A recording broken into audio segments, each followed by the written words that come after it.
berberi. Ku tahu Yesus itu hidup, kelak berdiri di dunia. Hidup abadi diberinya, rahmat dan kasih miliknya. Hidup abadi diberinya, rahmat dan kasih miliknya. Rahmat dan kasih miliknya.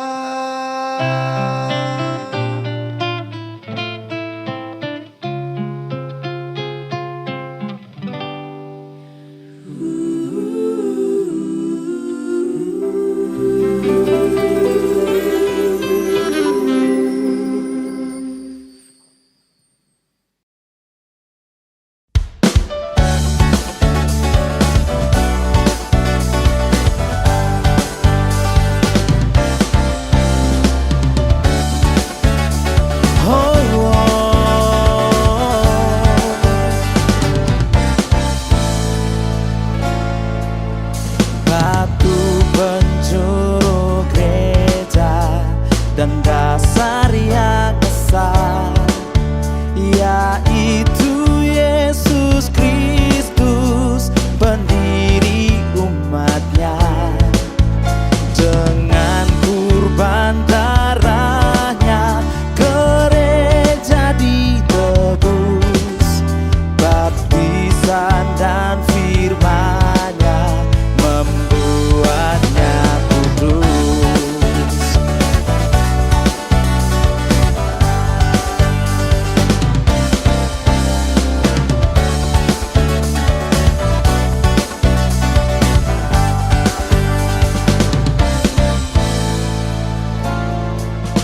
Batu penjuru gereja dan dasar yang esa, yaitu Yesus Kristus, pendiri umatnya.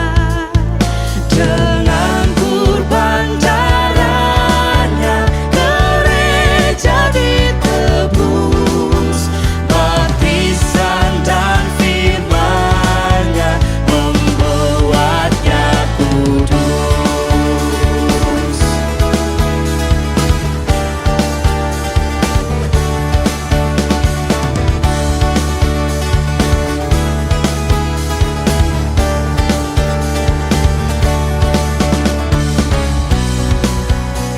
Oh, gereja takkan punah selama-lamanya, dibimbing tangan Tuhan, dibela kasih-Nya. Ditantang pengkhianat dan banyak musuhnya, bertahanlah jemaat dan jaya mulia.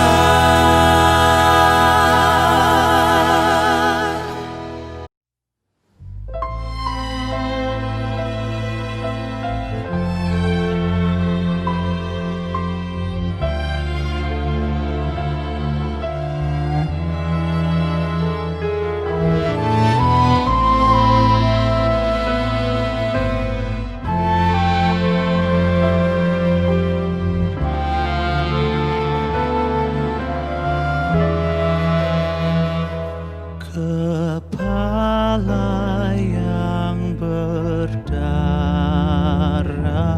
tertunduk dan sedih, penuh dengan sengsara dan luka yang pedih.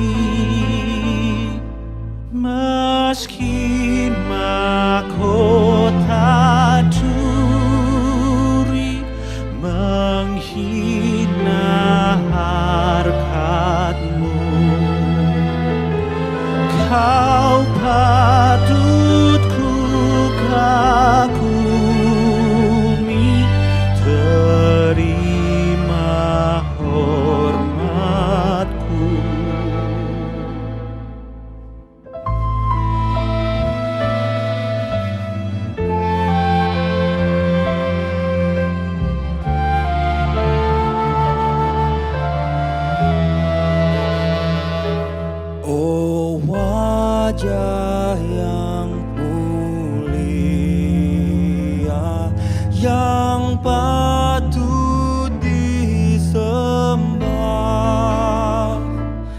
dan layak menerima pujian dunia. Sekarang diludahi, dihina, dicerca, disiksa, dilukai. Yang salah siapakah?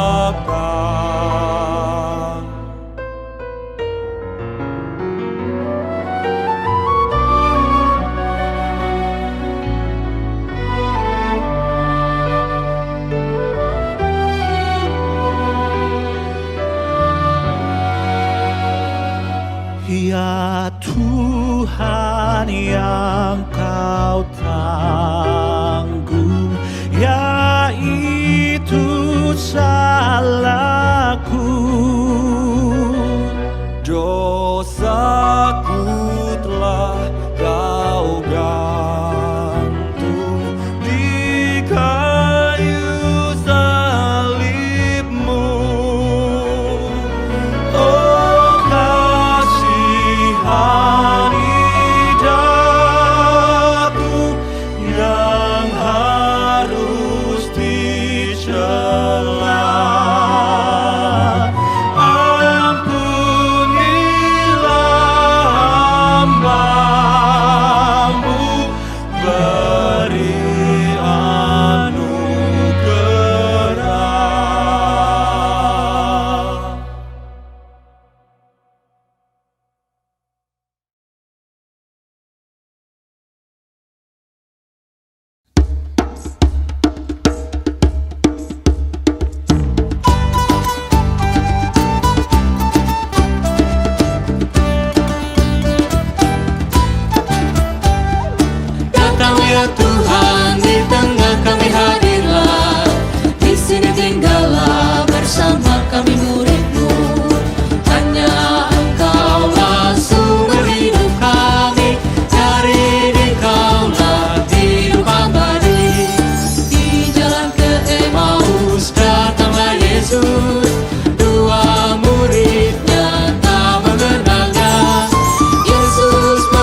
Hai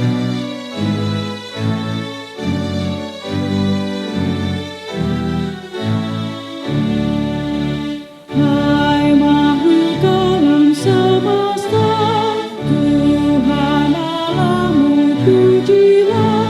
Haleluya, haleluya. Surya perkasa dan terang, chandra kartika cemerlang. Puji Allah tiap kala. Haleluya, haleluya, haleluya.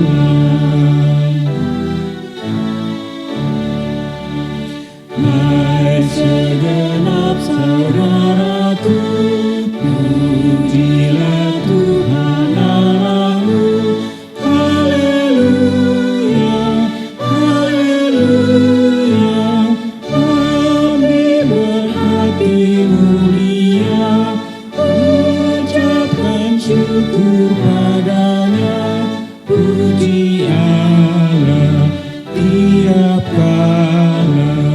Haleluya, haleluya, haleluya.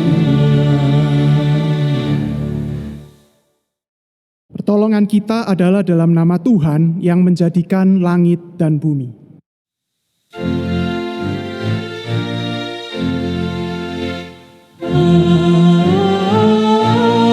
Amin, amin, amin. Kasih karunia dan damai sejahtera dari Allah Bapa kita dan dari Tuhan Yesus Kristus beserta saudara. Tuhan beserta kita semua. Dalam hidup bermasyarakat, gereja, bahkan keluarga, terkadang kita berjumpa dengan orang-orang yang hidupnya jauh dari persekutuan dengan Tuhan. Ada kelakuan yang merugikan dan membahayakan orang lain, bahkan diri sendiri. Bagaimanakah sikap kita terhadap mereka? Apakah kita akan apatis dan membiarkan? Melalui tema khotbah hari ini kita diingatkan untuk menjaga mereka dalam kasih yang tulus, sehingga mengalami pertobatan dan kehidupan yang bertumbuh dalam kebenaran firman Tuhan.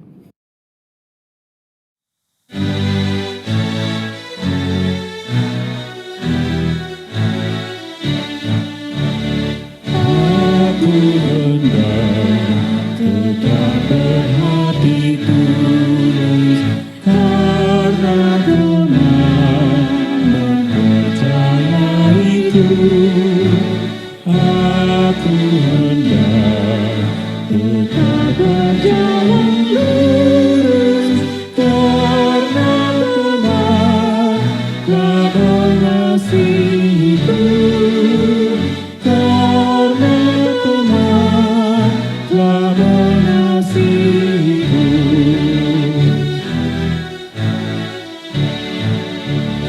Aku hendak tetap menjadi kawan bagi yang hatinya penat sungguh, dan kasihku ingin terus ku berikan, sertai malam tiada ku perlu, sertai malam tiada ku perlu.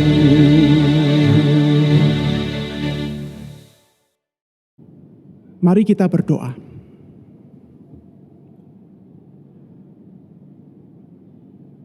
Tuhan, kami ucap syukur untuk penyertaan-Mu, kekuatan dan kesehatan yang Tuhan masih berikan kepada kami hingga pada saat ini. Kami juga bersyukur ya Tuhan untuk kesempatan boleh beribadah pada pagi hari ini.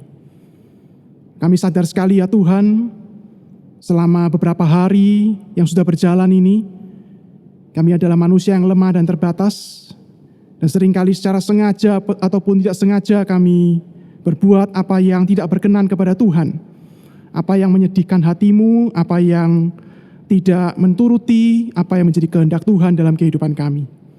Karena itu ya Tuhan, di awal dari semuanya ini kami datang merendahkan diri kepada Tuhan, memohon akan pengampunan-Mu, memohon Engkau yang boleh menyucikan dan menguduskan kami ya Tuhan, untuk boleh datang berlayak kepada Tuhan, oleh karena Engkau sendiri, oleh karena pengampunan-Mu, sehingga kami boleh memuji nama-Mu, kami boleh dikuatkan, diteguhkan kembali, dan kami boleh nanti menerima akan pimpinan dan penyertaan Tuhan melalui firman Tuhan.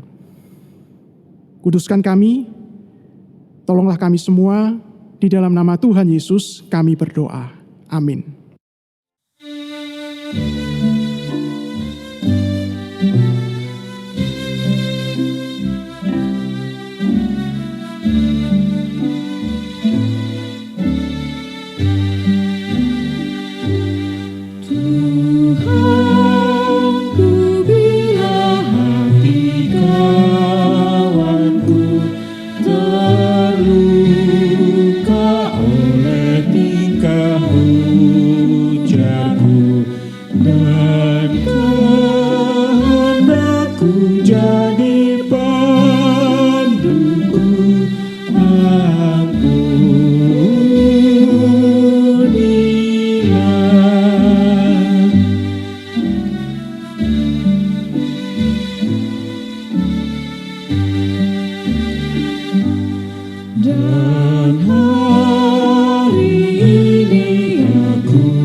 Berita anugerah diambil dari Roma pasal yang ke-13 ayat yang ke-8, berbunyi demikian, "Janganlah kamu berhutang apa-apa kepada siapapun juga, tetapi hendaklah kamu saling mengasihi.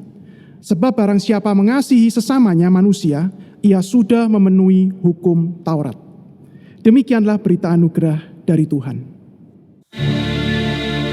Salam damai, salam damai, salam, salam. Damai Kristus besertamu. Salam, salam.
Mari kita berdoa. Tuhan, kami akan belajar kebenaran firman Tuhan. Tuhan, tolong kami supaya kami bisa memahami dan mengerti akan firman-Mu. Dan kami juga membutuhkan pertolongan dari Tuhan untuk kami bisa menghidupi kebenaran firman Tuhan dalam hidup kami setiap hari ya Tuhan. Tuhan, berkati juga hamba-Mu yang terbatas ini. Pakailah dia untuk boleh menjadi penyampai kebenaran firman Tuhan pada hari ini. Pimpin kami semua dalam nama Tuhan Yesus kami berdoa. Amin. Jemaat Tuhan, pada hari ini bacaan firman Tuhan diambil dari kitab Injil Tuhan Yesus Kristus menurut Matius, pasal yang ke-18, ayat yang ke-15 sampai yang ke-20. Injil Matius pasal yang ke-18, ayat yang ke-15 sampai yang ke-20. Demikian bunyi firman Tuhan. Apabila saudaramu berbuat dosa, tegurlah dia di bawah 4 mata. Jika ia mendengarkan nasihatmu, engkau telah mendapatkannya kembali. Jika ia tidak mendengarkan engkau, bawalah seorang atau 2 orang lagi, supaya atas keterangan 2 atau 3 orang saksi, perkara itu tidak disangsikan. Jika ia tidak mau mendengarkan mereka, sampaikanlah soalnya kepada jemaat. Dan jika ia tidak mau juga mendengarkan jemaat, pandanglah dia sebagai seorang yang tidak mengenal Allah atau seorang pemungut cukai. Nah, aku berkata kepadamu, sesungguhnya apa yang kamu ikat di dunia ini akan terikat di sorga. Dan apa yang kamu lepaskan di dunia ini akan terlepas di sorga. Dan lagi aku berkata kepadamu, jika 2 orang daripadamu di dunia ini sepakat meminta apapun juga, permintaan mereka itu akan dikabulkan oleh Bapa-Ku yang di sorga. Sebab di mana 2 atau 3 orang berkumpul dalam namaku, di situ aku ada di tengah-tengah mereka. Demikianlah Injil Yesus Kristus. Berbahagialah mereka yang mendengarkan firman Allah dan yang memeliharanya. Haleluya. Haleluya, haleluya,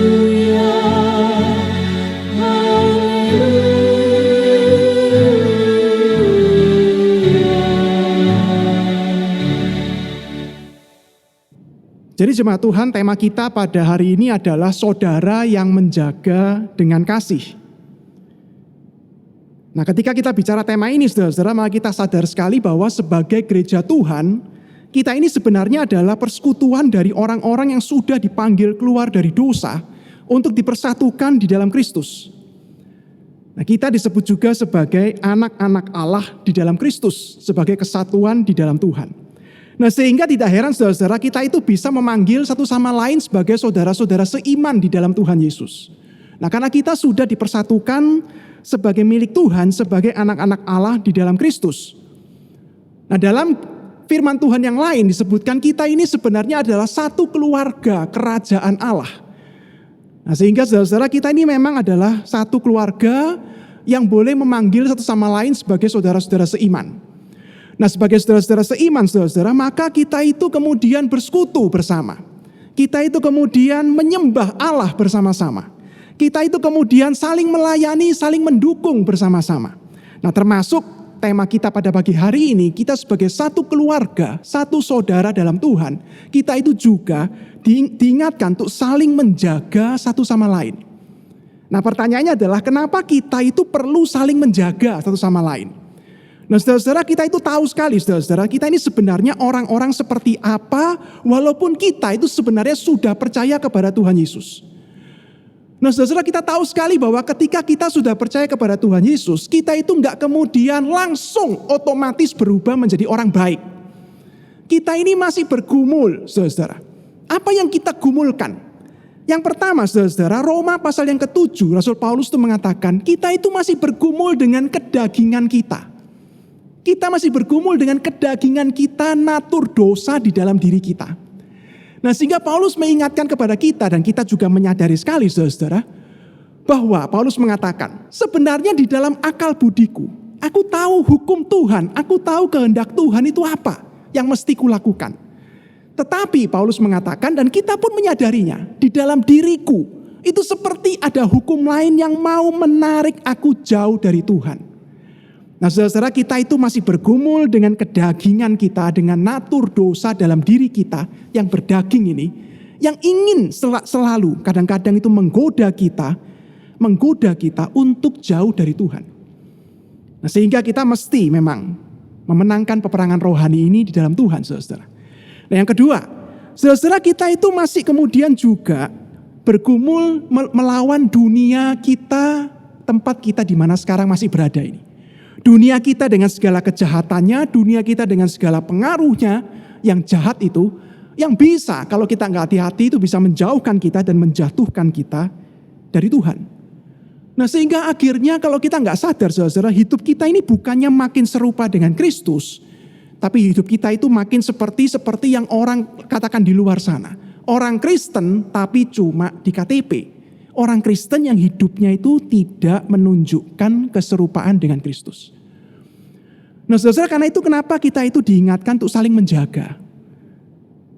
Dan apalagi saudara, dalam situasi pandemi seperti ini kita tahu tantangan kita itu tidak mudah. Saudara, kita berhadapan dengan rasa egois dalam diri kita. Saudara, tidak ada orang di dunia ini, di kota Surabaya ini, di gereja ini yang tidak kena dampak dari COVID-19. Gak ada yang gak kena dampak. Sehingga kadang-kadang kita itu berhadapan dengan egoisme kita. Aku mau menyelamatkan diriku dan keluargaku, tapi ketika aku melihat orang lain yang juga membutuhkan, hatiku juga tergerak. Ya apa ini? Kita berhadapan dengan egoisme diri kita. Kita sadar sekali kita harus berbuat sesuatu untuk mempertahankan keluarga kita, tapi kita juga tahu Tuhan mau pakai kita untuk jadi berkat bagi orang lain. Nah saudara, kita juga berhadapan dengan beberapa hal yang lain. Kita berhadapan dengan dampak-dampak yang mulai kelihatan di depan mata. Orang-orang mulai mengatakan resesi ekonomi kalau enggak ditolong dengan sangat itu bisa terjadi dalam kehidupan kita di Indonesia ini. Kita juga berhadapan dengan kepastian hari depan di mana kita enggak tahu saudara ke depan ini akan seperti apa dampak dari semua ini.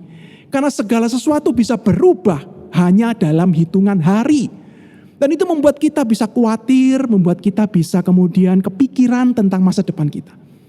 Nah belum lagi saudara masalah pendidikan anak kita sekarang.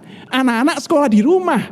Dan kita sering mendengar bagaimana orang tua mulai pusing, anak-anak juga mulai tidak kerasan. Sehingga beberapa mungkin dari Anda mengalami ulah anak-anak kita di rumah yang membuat kita itu pusing dan jengkel. Kadang-kadang berharap sekolah segera dibuka saja. Nah saudara, kita juga berhadapan dengan masalah keluarga kita. Dulu suami istri tidak selalu bertemu di rumah. Begitu lama seperti sekarang. Sekarang suami istri kumpul di rumah. Dan rumah itu sudah jadi tempat yang paling aman mungkin. Sehingga kadang-kadang kita mendengar berita di seliweran di sana sini. Dalam setiap seminar-seminar. Dalam setiap apapun yang dikatakan orang itu. Ada istri kemudian sudah gak tahan di rumah dengan suaminya dan sebagainya. Sehingga mulai muncul banyak pergumulan rumah tangga. Nah saudara, itu kondisi yang kita hadapi yang membuat kita itu kemudian sadar. Sebagai anak-anak Tuhan, sebagai keluarga Tuhan, kita itu memang diminta untuk saling menjaga satu sama lain. Terutama ketika kita hidup di masa-masa seperti ini dengan tantangan pergumulan yang kita hadapi, yang masing-masing dari kita tidak ada yang tidak terkena dampak dari pandemi COVID-19 ini. Nah saudara-saudara, pertanyaan berikutnya adalah, apa yang Tuhan Yesus minta kepada kita untuk kita boleh saling menjaga satu dengan yang lain? Apa yang Tuhan Yesus ingatkan kepada kita untuk kita itu saling menjaga satu sama lain, saudara-saudara, dalam firman Tuhan ini? Nah saudara-saudara, kita diminta dari Tuhan Yesus bukan untuk saling menjaga supaya kita tidak jatuh dalam dosa. Jadi Tuhan mengingatkan kita bukan cuma saling menjaga supaya kita tidak jatuh dalam dosa. Tidak kalah dalam pergumulan kehidupan ini. Tidak makin jauh dari Tuhan dalam pergumulan kehidupan ini. Tapi firman Tuhan juga mengingatkan, bahkan ketika saudaramu jatuh dalam dosa, kita juga diminta untuk menjaga, menegur dia, mengingatkan dia akan hal itu. Jadi saudara, bukan cuma kita itu supaya jangan jatuh dalam dosa. Tapi firman Tuhan ingatkan, kalaupun saudaramu itu jatuh dalam dosa, kamu sebagai saudara seiman, ingatkan dia. tegur dia supaya dia itu sadar dan kembali kepada Tuhan. Nah saudara-saudara, ketika kita diingatkan akan hal ini untuk menegur saudara seiman kita yang jatuh dalam dosa, maka yang pertama yang kita mesti ingat adalah, Tuhan Yesus ingatkan kepada kita, yang pertama itu adalah motivasinya apa? Menegur saudara yang jatuh dalam dosa itu, motivasi kita apa? Nah saudara-saudara, Tuhan Yesus mengatakan kepada kita, mengingatkan kepada kita, ketika kita menegur saudara seiman yang jatuh dalam dosa, motivasinya itu bukan untuk mempermalukan dia. Bukan untuk membuat dia makin terpuruk. Bukan untuk membuat dia itu makin hancur hidupnya. Tapi Tuhan Yesus mengingatkan dari ayat yang kita baca tadi, untuk mendapatkan dia kembali. Supaya dia nggak makin jauh jatuh dalam dosa itu. Supaya dia nggak makin berkanjang dan bermain-main dengan dosa yang mungkin serius sekali itu. Tapi kita itu menegur dia, mengingatkan dia, supaya kita itu mendapatkan dia kembali. Memenangkan dia kembali untuk boleh hidup bagi Tuhan. Bertobat dan hidup kembali bagi Tuhan. Nah saudara, itu adalah hal yang pertama. Motivasinya apa? Apakah kita mempermalukan dia? Bukan. Tapi kita sebagai saudara seiman, satu keluarga dalam Tuhan, kita mau dia jangan terus seperti itu. Supaya dia bertobat, sadar akan dosa-dosanya, dan kembali kepada Tuhan. Nah saudara-saudara, seorang pendeta berkata dengan satu kalimat singkat, kalau engkau menegur orang lain yang jatuh dalam dosa, saudara seimanmu, maka bencilah dosanya, tapi bukan membenci orangnya. Nah, untuk mengingatkan kita, saudara-saudara, supaya kita bukan dengan motivasi yang salah menegur dia. Dalam Galatia 6 ayat yang pertama, Rasul Paulus juga mengingatkan kita. Saudara-saudara, kalau engkau mendapatkan ada saudaramu yang berbuat pelanggaran, maka kamu yang lebih rohani harus memimpin dia untuk kembali kepada jalan yang benar. Dan jagalah dirimu juga, supaya kamu jangan jatuh ke dalam pencobaan. Nah selesai yang pertama, motivasi kita itu adalah untuk memenangkan dia kembali kepada jalan yang benar, kepada jalan Tuhan. Yang kedua saudara-saudara, Tuhan Yesus mengingatkan kepada kita, sekarang caranya bagaimana? Caranya bagaimana? Supaya saudara-saudara kita itu kemudian tidak sampai jatuh di dalam penghakiman yang kejam, mempuruk, makin menghancurkan hidup orang itu, makin membuat dia malu, padahal kita punya motivasi yang baik. Nah sehingga saudara-saudara Tuhan Yesus ingatkan caranya sekarang bagaimana. Nah saudara-saudara kalau kita melihat dari yang Tuhan Yesus katakan di dalam Matius pasal yang ke-18 tadi, ada beberapa tahapan-tahapan. Nah tahap-tahap yang pertama itu adalah tahap yang sangat personal sekali, pribadi sekali. Antara kita dengan saudara yang jatuh dalam dosa ini. Nah sehingga dikatakan Tuhan Yesus, panggil dia bicara empat mata. Jadi jangan cepat-cepat dibuat malu, jangan cepat-cepat digosipkan, jangan cepat-cepat diomongkan rame-rame. Panggil dia, ajak ngomong empat mata. Sebagai saudara dengan saudara, tanyakan, benar tak kalau engkau mendengar sesuatu yang jahat tentang saudara ini? Yakinkan, apakah ini bukan cuma gosip, ini bukan cuma isu, tapi ini benar-benar sesuatu yang kita mau saudara kita itu bertobat darinya. Nah saudara-saudara, firman Tuhan mengatakan, kalau kemudian diajak ngomong empat mata sebagai teman, sebagai saudara, dia masih tidak juga menggubris. Dia masih cari alasan, ngeles-ngeles, bahasa sekarang itu sana sini, gak mau mengakui. Padahal jelas dia melakukan itu. Maka saudara-saudara, Yesus mengatakan kemudian, ajaklah 1, 2, 3 orang saksi. Untuk meyakinkan bahwa apa yang dia lakukan itu memang tidak berkenan di hadapan Tuhan. Sesuatu yang serius yang harus dia bertobat dan kembali kepada Tuhan. Ajak 2, 3 orang saksi. Untuk dia itu kemudian menyadari itu. Dia kemudian mengingat itu dan dia kembali sama Tuhan. Nah saudara-saudara, kalau kemudian di tahap ini persoalan itu selesai, puji Tuhan saudara-saudara. Karena gak sampai kemudian banyak orang tahu, gak sampai kemana-mana menjadi gosip yang makin lebih-lebih.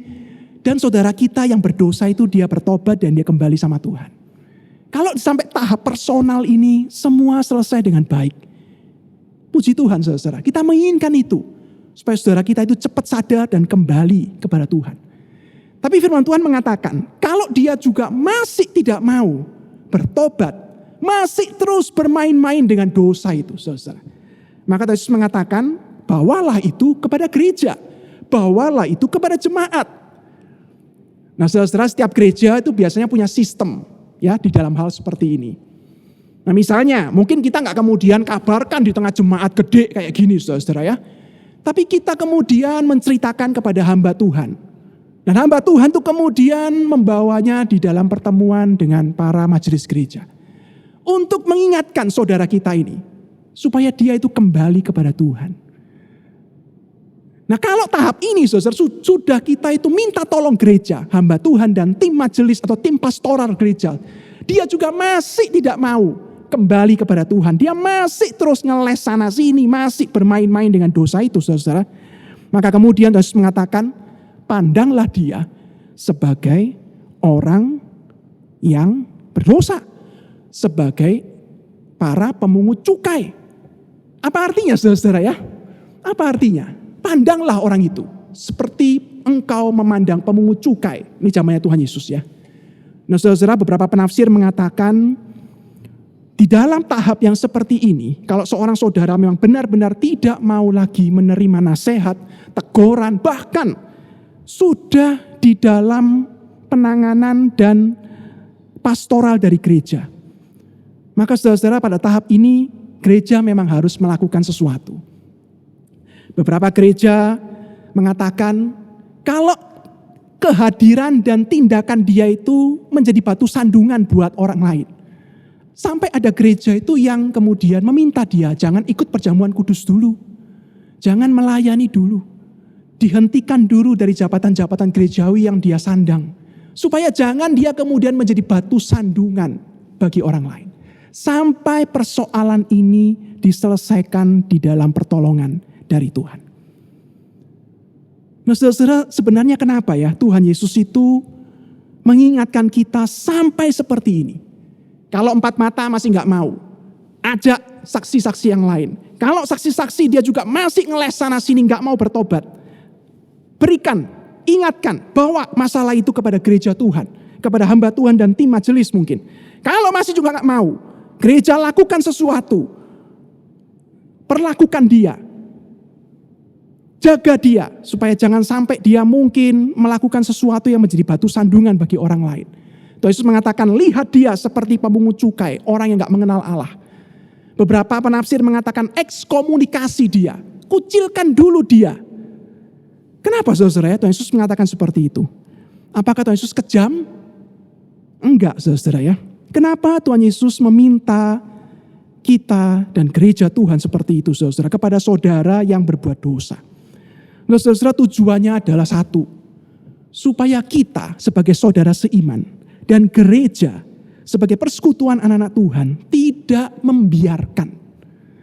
membiarkan saudara seiman yang berdosa itu makin jauh dari Tuhan. Tidak membiarkan dia makin terpuruk dalam dosanya.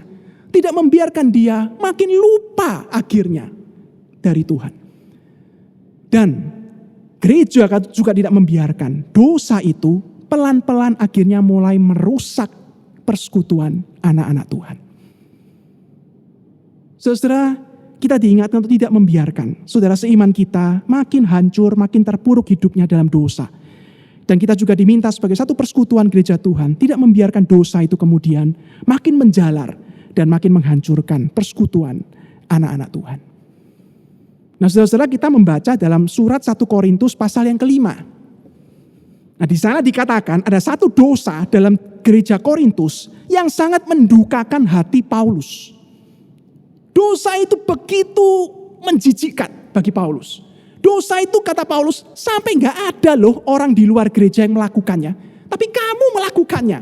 Yaitu apa saudara? Dikatakan ada seorang anak itu tidur, tanda kutip, dengan mama tirinya. Berzinah dengan mama tirinya. Dan dikatakan gereja diam-diam saja. Sampai kemudian orang-orang mulai kena batu sandungan, kasak kusuk. Kemudian beberapa itu merasa, oh boleh ya. Sehingga gereja akhirnya terpecah belah di sana sini. Karena dosa itu dibiarkan. Maka Paulus mengatakan jangan dibiarkan. Sampai Paulus tuh ngomong keras sekali saudara. Bila perlu kalau dia gak bertobat, kita serahkan tubuhnya kepada iblis. Supaya jiwanya diselamatkan oleh Tuhan. Biarkan mungkin dia kena celaka, sakit atau apapun. Supaya dia sadar. Supaya dia kembali sama Tuhan. Jangan dibiarkan. Jangan membiarkan seperti itu. Jangan biarkan saudara seiman kita makin jauh terpuruk dalam dosanya. Nah saudara, kenapa kemudian Tuhan Yesus minta kita seperti itu? Agar kita tidak membiarkan saudara seiman kita yang jatuh dalam dosa. Dan gereja juga tidak membiarkan kemudian akhirnya dosa ini makin menjalar dan kemudian makin menghancurkan persekutuan, menjadi batu sandungan di sana sini bagi saudara-saudara seiman yang lain. Nah saudara, cuma Anda mungkin akan bertanya kepada saya ya, Pak, sorry ya, ini rasanya tidak mudah. Menegur saudara seiman itu enggak mudah. Ya, ini bukan hal yang mudah saudara. Mungkin yang pertama, saudara kita enggak mau dibilang orang yang kepo dengan kehidupan orang lain. Dibilang kepo itu kan enggak menyenangkan ya. Udah enggak usah kepo dengan rumah tanggaku, dengan hidupku pribadi. Urus dirimu sendiri. Nah, kita kan enggak enak sekali kalau diomongin gitu. Atau saudara, Anda mungkin seperti saya. Seorang yang sebenarnya enggak suka cari ribut. Lah kalau kita negur orang, siap-siap mesti ribut. Apalagi kalau yang kita tegur ini teman baik, teman sepelayanan, teman segereja yang sudah lama saling kenal, kita tegur. Lah kalau dia nggak siap, kita ribut, saudara. Dan ribut dengan orang yang kita kenal, yang kita ketemu setiap minggu, setiap hari, itu kan tidak menyenangkan, saudara. Ke gereja ketemu dia, mau pelayanan ketemu dia, lihat mukanya kita jadi nggak enak. Sehingga kadang-kadang kita sulit sekali untuk menghidupi, menegur saudara seiman. Atau saudara, kita mungkin masih menjaga harga dirinya dia. Janganlah dipermalukan, janganlah. Tapi kita justru membiarkan dia itu makin jauh dari Tuhan. Maka kadang-kadang saudara-saudara biasanya itu kita kemudian lempar tanggung jawab ini kepada orang lain ya. Kita dengar dan kita lempar kepada pendeta, kepada majelis gereja. Supaya mereka yang ngurus. Kita gak mau ikut-ikut. Karena mungkin kita itu khawatir. Kita gak mau dibilang kepo. Kita gak mau membuat ribut hidup kita dengan orang lain.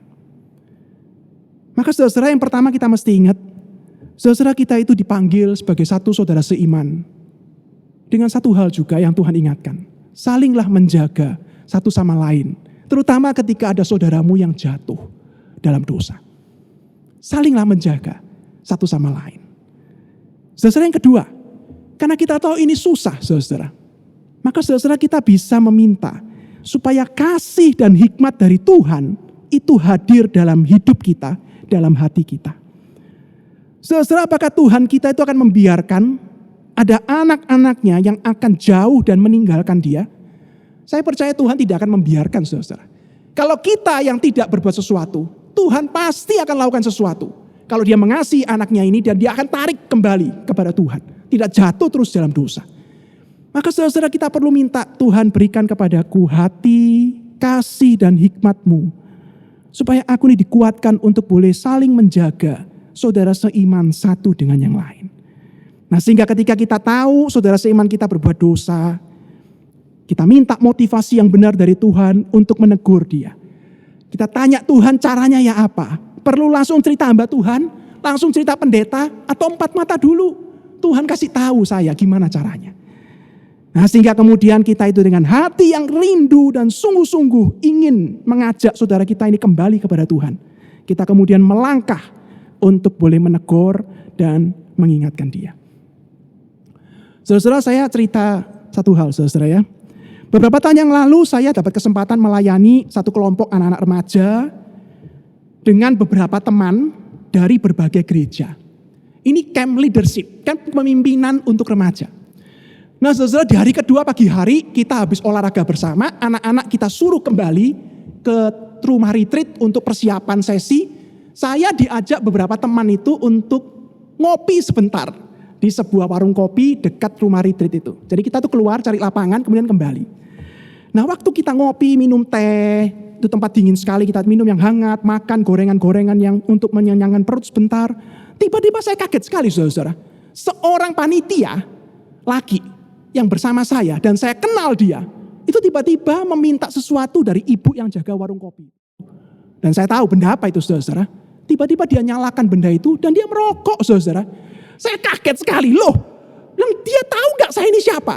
Loh saya ini kan hamba Tuhannya. Loh dia tahu gak siapa orang-orang ini? Walaupun kita dari gereja lain-lain ya, dan dia juga gak segereja sama saya. Loh ini kan semua anak Tuhan, semua pelayan Tuhan.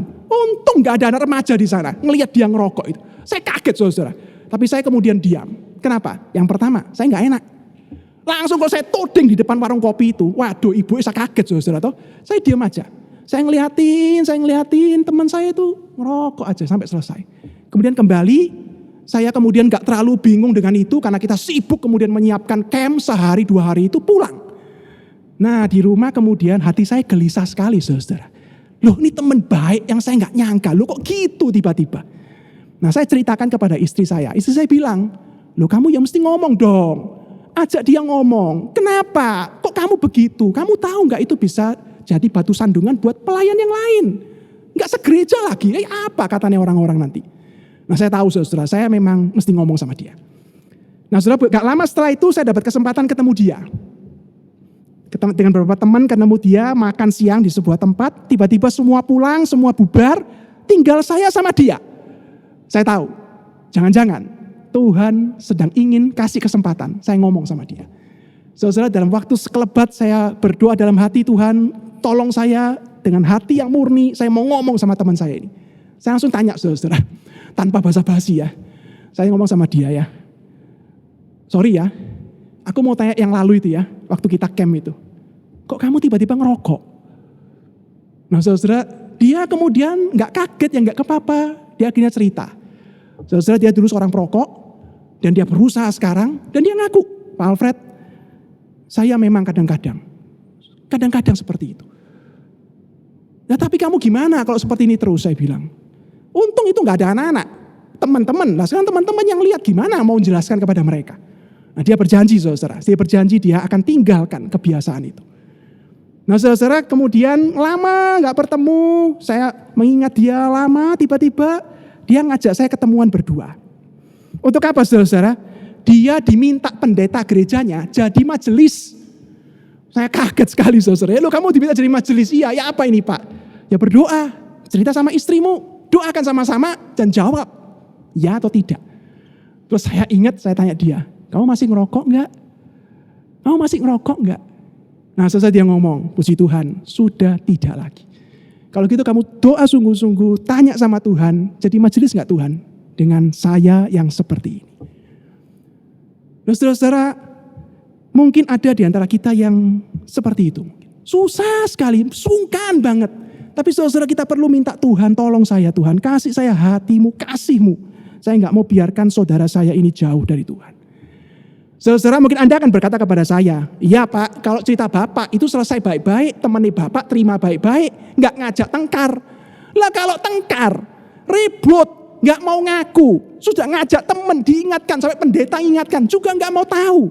Bahkan yang paling ditakutkan, dia pindah gereja lain, atau dia keluar dari gereja. Ya apa Pak? Saudara-saudara di dalam kondisi yang seperti itu sekalipun, saudara-saudara kita terus minta Tuhan, walaupun dia mungkin sudah jauh, dia nggak mau lagi ke gereja kita, terima telepon kita, benci sama kita. Saudara-saudara kita terus minta Tuhan, Tuhan kasih saya hati, untuk paling nggak mendoakan dia. Karena Engkau yang bisa menolong dia. Saudara-saudara mungkin Anda akan bertanya lagi kepada saya, Pak, kalau sebenarnya masalah yang paling mendasar itu adalah, sebenarnya kita semua ini kan lemah. Nanti kalau saya tegur dia akan ngomong sama saya, alah kamu koyok orang-orang hebat suci aja. Oh kamu aja loh yang berbuat ada yang gak benar. Hidupmu aja loh masih bergumul sana sini. Ya apa Pak? Kita ini kan semua manusia lemah. Mau ngomong negur orang kita ingat diri kita lemah seperti apa. Saudara, maka kemudian saya mengajak Anda semua untuk melihat ayat yang ke-19 dan ke-20 itu saudara. Mari kita datang sebagai satu saudara seiman di hadapan Tuhan. Yang sadar akan kelemahan dan pergumulan di dalam menjalani kehidupan ini. Dan kita meminta kepada Tuhan dalam satu doa. Untuk Tuhan, Engkau yang menjaga kami. Dan Engkau yang menolong kami untuk saling menjaga. Kami semua yang lemah. seperti ini.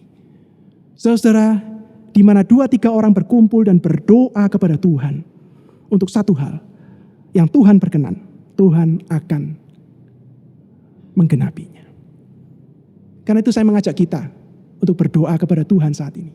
Tuhan, tolong kami semua, jagalah kami di tengah hidup yang seperti ini. Tolonglah kami saling menjaga satu dengan yang lain. Mari kita berdoa, saudara.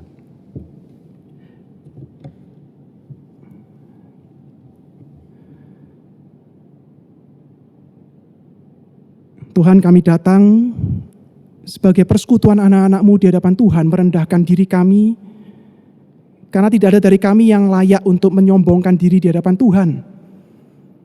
Ketika kami memikirkan tema yang seperti ini.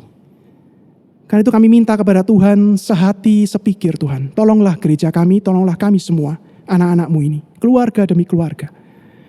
Jagalah kehidupan kami ketika kami menjalani waktu-waktu yang tidak mudah ini Tuhan.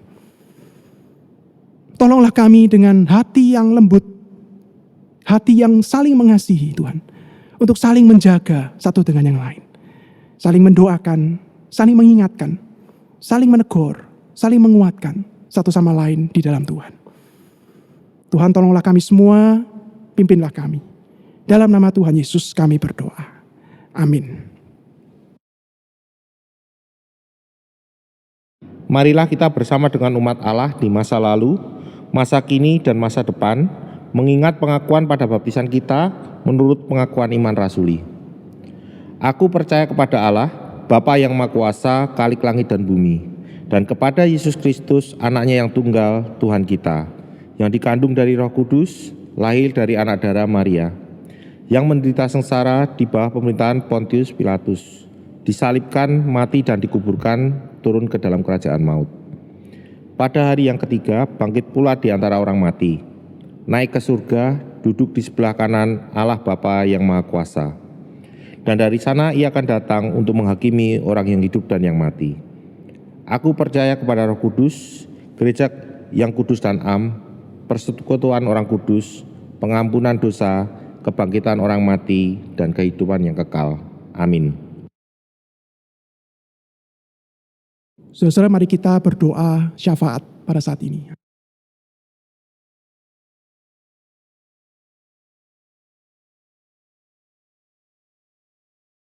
Tuhan, kami datang kepada Tuhan saat ini membawa doa-doa kami di hadapan Tuhan. Tuhan, kami terus mau berdoa untuk gereja-Mu di tempat ini, GKI Kutisari Indah. Tuhan, kami terus berdoa untuk para pelayan Tuhan. Kami berdoa untuk majelis gereja. Kami berdoa untuk para hamba-hamba Tuhan yang melayani. Tuhan, berikan kekuatan, berikan hikmat-Mu, pertolongan-Mu Tuhan. Di tengah-tengah situasi seperti ini, rekan-rekan kami yang memimpin dan terus mengarahkan gereja Tuhan dalam pertolongan Tuhan ini. Ada keputusan-keputusan yang harus diambil, ada mungkin kebijakan-kebijakan, arah-arah gereja yang harus dipikirkan di masa-masa tidak mudah ini. Tuhan, kiranya Engkau menolong, memberikan hikmat dan pertolongan. Tuhan, berkati juga jemaat-Mu dimanapun, keluarga demi keluarga, pribadi lepas pribadi. Dalam pergumulan setiap mereka yang berbeda-beda Tuhan. Kami berdoa Tuhan menolong mereka.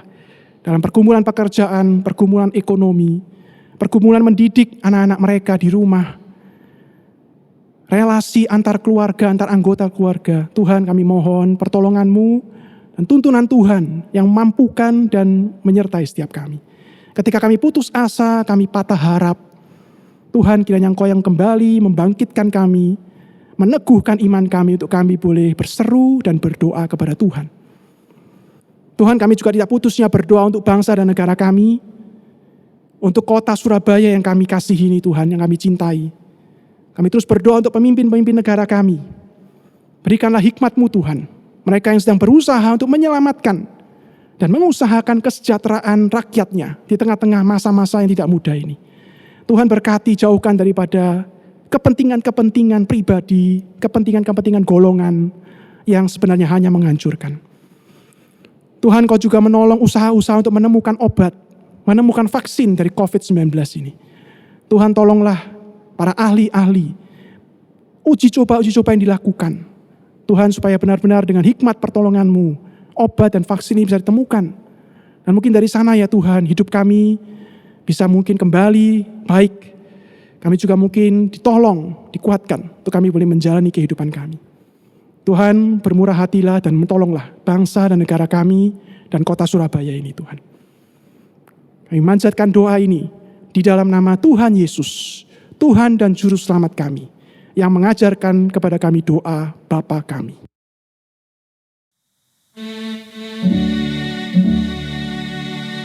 Bapa kami yang ada di surga, dikuduskanlah namamu, datanglah kerajaanmu, jadilah kehendakmu di bumi seperti di surga. Beri kami hari ini makanan yang secukupnya. Ampuni salah kami seperti kami mengampuni yang bersalah pada kami. Janganlah kami dalam pencobaan, melainkan lepaskan kami dari yang jahat. Engkau-Lah yang punya kerajaan dan kuasa dan kemuliaan sampai selama-lamanya.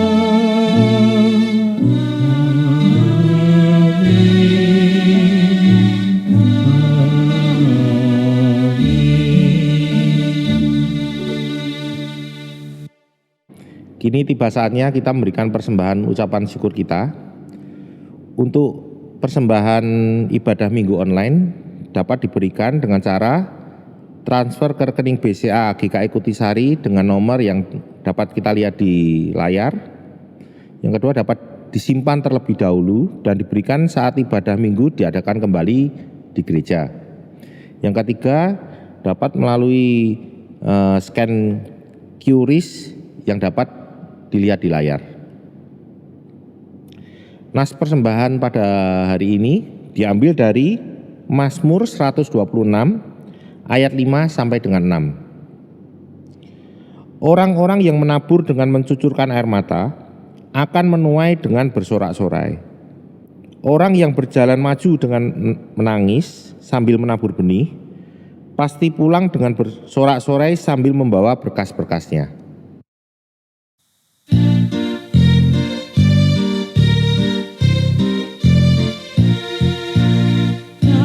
Waktu pagi, tabur benih kasih, tabur waktu siang, sampai senja.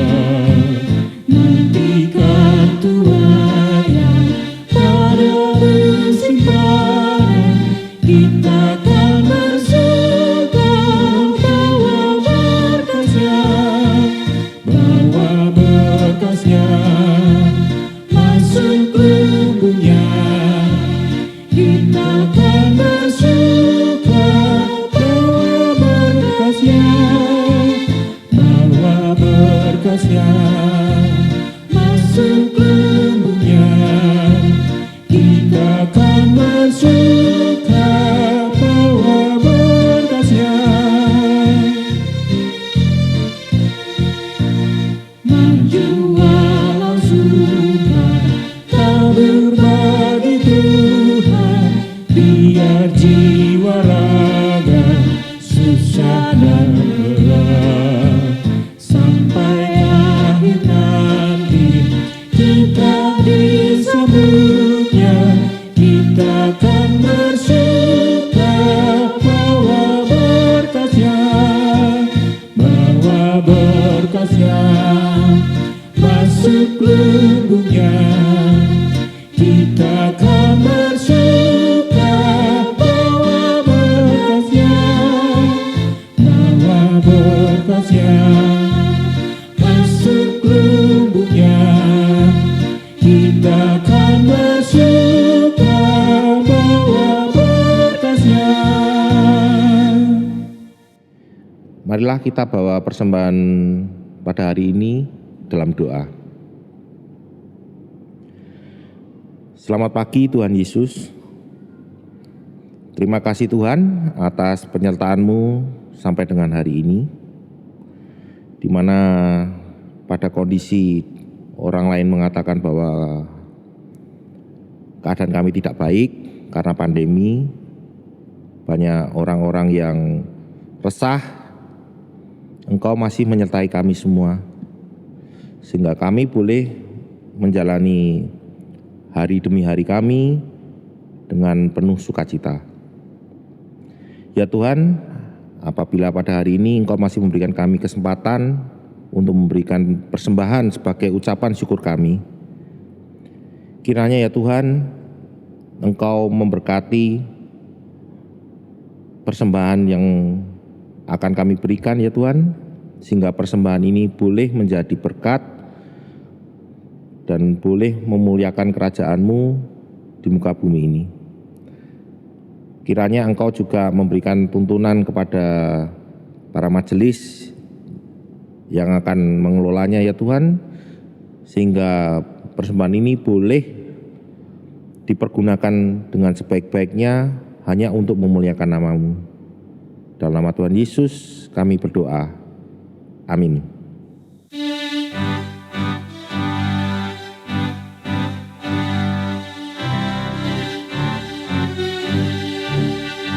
Serikat persaudaraan, berdirilah teguh, sempurnakan persatuan di dalam Tuhan-Mu. Bersama-sama majulah di kekuatan iman, berdamai bersejahtera dalam kekasihan.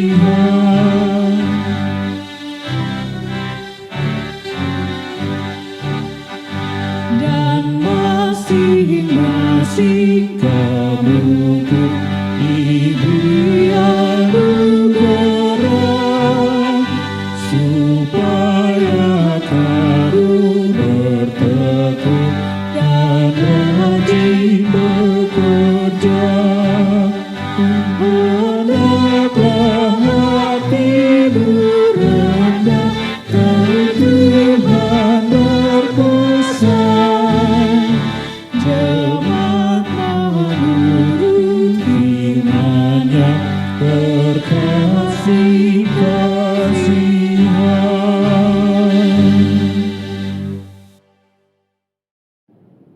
Jemaat, arahkanlah hatimu kepada Tuhan dan pergilah menjalani kehidupan dalam damai sejahtera dan kasih sesuai dengan firman-Nya.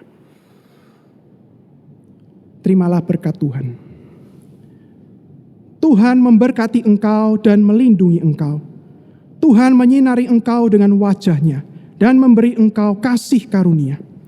Tuhan menghadapkan wajah-Nya kepadamu dan memberi engkau damai sejahtera. Amin.